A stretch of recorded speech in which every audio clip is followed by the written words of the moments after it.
So today I'll talk a little bit about how to water fruit trees, mainly the apple trees that I have, the pear trees, and all my citrus trees. At the same time I do the watering, I also monitor how the leaves look, are insects getting to my leaves, do some proper maintenance, take a look at the pruning aspects of it if I need to do some light pruning.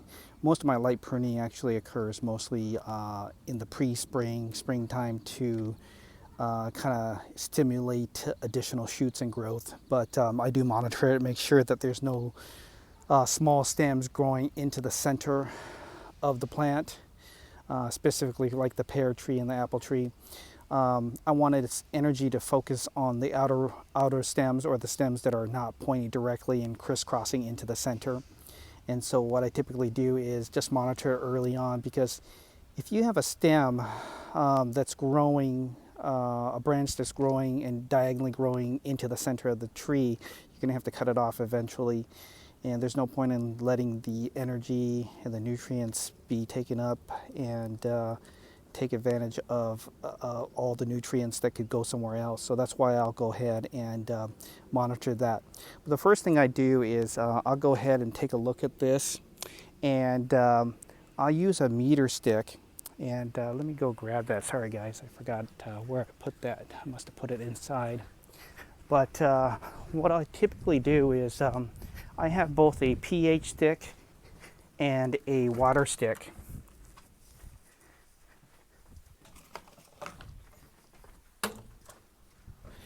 And the pH in the water stick, it's a 3-in-1. There's a light aspect on it too, but I usually just only use it for the checking the water levels. And then also there's a pH reading here. So as you can see at the bottom, the far right is the pH aspect, and the left side is the moisture, the water method. So what I'll do is I'll take a look at the pH first. And the pH on this pear tree is hovering. It's moving down the line here. Let's take a look here.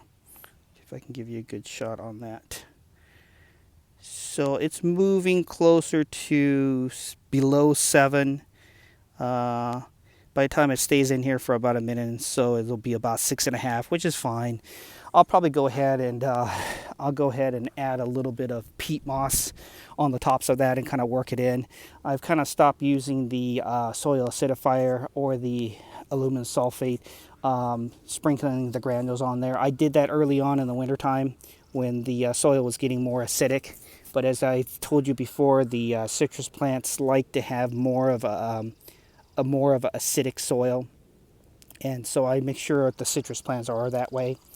Now I don't worry too much about the apple trees and the pear trees. They're not as acidic loving soils as citrus trees, but I do, anytime I have a little bit of extra peat moss from those Jiffy Peat pellets, I'll go ahead and sprinkle it on the tops and kind of work in the last inch. Now looking at the water moisture level of the apple tree, you can see that it definitely needs more water. The funny thing is it rained a couple days ago and is already sucking up a lot of water. And part of that reason is there's so much foliage growing, right? New growth growing on here. So it's amazing how quickly it'll soak up the water early on as it establishes its spring leaves. And so with this apple tree, and with it already flowering and the flowers are wilting, it's a good idea to go ahead and monitor the water levels on that. With this dwarf Meyer lemon tree, I'm looking at the water level here, and it looks like it's still in the blue, which basically means that actually don't need to water. I put my finger in there and the soil is moist. And unlike apple trees and pear trees where we can get away with watering a little bit quicker, citrus trees really hate wet feet. And so we want to make sure that we don't water until we absolutely need to water. And so right there, unless the reading is showing about a 4 or even maybe a 5 at most, but normally if I see the moisture stick at 4 or less, then I'll water. Right now it's still in the blue, so we're more than good. I'll check on it after a warm day here and check on that. But for now, the Meyer lemon trees and the citrus trees and the Satsuma orange tree, they don't really need any watering, so I don't have to worry about that. Now, the one thing you also want to pay attention to is in the summertime, the tops of these soils get really hot. And so typically with citrus trees and even potted trees, fruit trees, what I'll do is I'll mist or at least lightly water the very tops of those in midday. So by the time the midday, early morning dew is kind of dissipated, the soils on the top get really hot and dried out. It's amazing how, there's these tiny little roots that form at the bottom, at the top levels of the citrus trees. So you can see a couple protruding out, and you'll see a lot more of these later on. And they start protruding out, but I make sure they're covered. But because there's little shallow root systems that kind of form on the very, within the first inch or two of the citrus trees, it's a good idea in really hot days and summer days to go ahead and mist the tops of those midday and keep your topsoil cool, and so that way it doesn't harm the plant. Now with the apple tree, I'm not too concerned. It has a deeper root system. They don't have those shallow roots that kind of form on there, so I'm not concerned too much about misting. If I wanted to go ahead and mist it at the same time I did the citrus, I can do that. But for the most part, I'm not going to actively look at it. But if I'm watering and misting the other potted fruit trees, I'll do that. Now, for those of you who have apple trees and pear trees and other peach trees already in the ground, I typically don't worry as much about the watering with the trees in the ground, because the roots are formed so much more and they're more developed. Oh, here's a grasshopper and bug. And then what happens too is it retains the moisture better, and so I don't really have to worry too much about watering. But if we've gone a few days without watering, I'll give a thorough watering throughout the base of the tree. And also with this pear tree, just before getting ready for the watering, I did inspect it. So anytime you do water your fruit trees, kind of come through and inspect your tree. As you can see, this pear tree, this 4-in-1 pear tree is looking pretty good. There's a couple isolated leaves that look like the bugs got at it, but for most intents and purposes, most of the leaves look really good. Like more than 95% of the leaves are good without a single little hole or leaves being bitten and eaten by the insects. Plus they look nice and healthy, and so I'm not too concerned about having to spray this, but I will monitor it. And the one great aspect of neem oil is it's a natural product, and you can easily spray the leaves of your fruit trees if you're having kind of some sort of bug infestation problem. So whether it's tomatoes or peppers or your leaves on your fruit trees, neem oil is a great solution.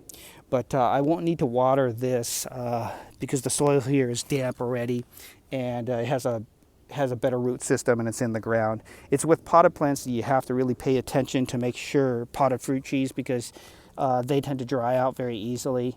And once it dries out and there's no way for it to get water through the shallower root systems, that it can be very harmful for your tree. So now the one thing about watering your fruit trees is you need to do a deep watering system.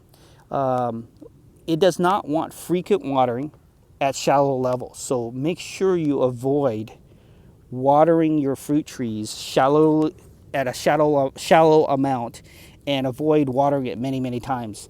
They prefer deep, infrequent watering systems and scheduling. So make sure you do that. And so I'll water this really well. I've noticed that in this springtime, I've had to water this apple tree quite a bit more once it set its new foliage. Before, when I had the leaves forming, I didn't have to worry too much about watering this apple tree. But as soon as I got all this foliage, it really is sucking a lot of water, establishing itself. So make sure you pay attention and see exactly how much water it needs. And so I'll check on this within 2 or 3 days again. Now, like I said before, when you're watering your fruit trees, always do an inspection on the leaves. For the most part, the leaves are pretty good. There's a few isolated spots.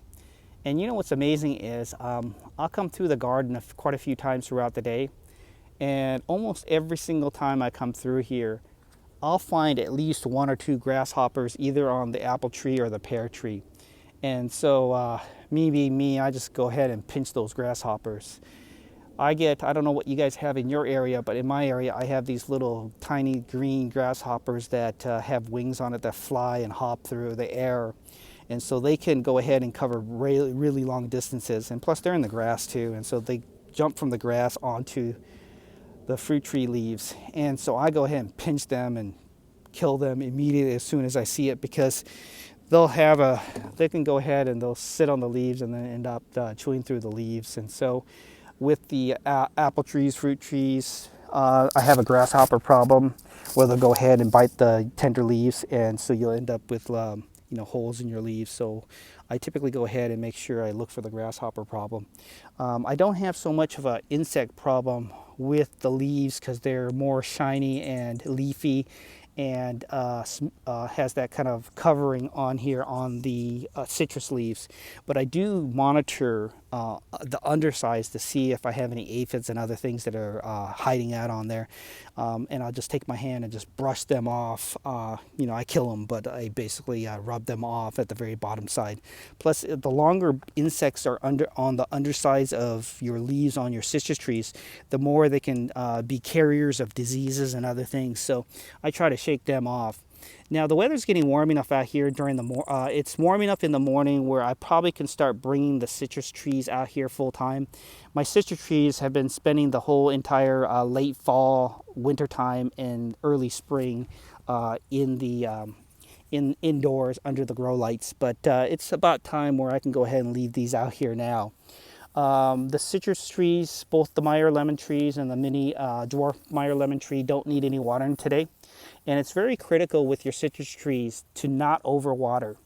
They really hate to have wet feet. And so make it a point to invest in a cheap water stick and a pH stick. Check your reading on your pH level, your soil level for citrus trees, because citrus trees like acidic soil. And so if you need to use, whether you're using aluminum sulfate or you're using soil acidifier, or you're sprinkling peat moss on top of your soil and mixing it in a little bit, just make sure that you're checking the pH level, making sure the soil is continuously acidic. And always try to mix it in before you're watering, because as you water, it'll go ahead and help it sink down and absorb. But anyways, the citrus trees, they don't like wet feet, and so we want to make sure that we don't overwater. And just like our apple trees and other fruit trees, we want to do deep watering instead of shallow watering, and we want to also make sure that we do it infrequently. So don't overwater on a constant basis. Now with potted fruit trees, I like to use room temperature water. I don't want to get ice cold water or warm water from the faucet. Now I always keep extra buckets of water lying around the house. And so I take that water and I keep the top of the lid off of the buckets, just so that way overnight and over a 24-hour period, all the things that have been added to our tap water will kind of evaporate away. And that's something I kind of learned through the hydroponic method, where you don't take water from the faucet and directly mix your hydroponic solution. And so I've just gotten in the habit of, when I water my fruit trees, to have used buckets of water that already have no lids on it, and it's already been aerated, and all the chemicals and things that have been added to our drinking water have already evaporated out. And so that's a little bit about watering fruit trees. I'll be back later on this spring as we get into the tail end of the spring, and I'll discuss with you a little bit about the maintenance that I'll have to do with the fruit trees. But take care.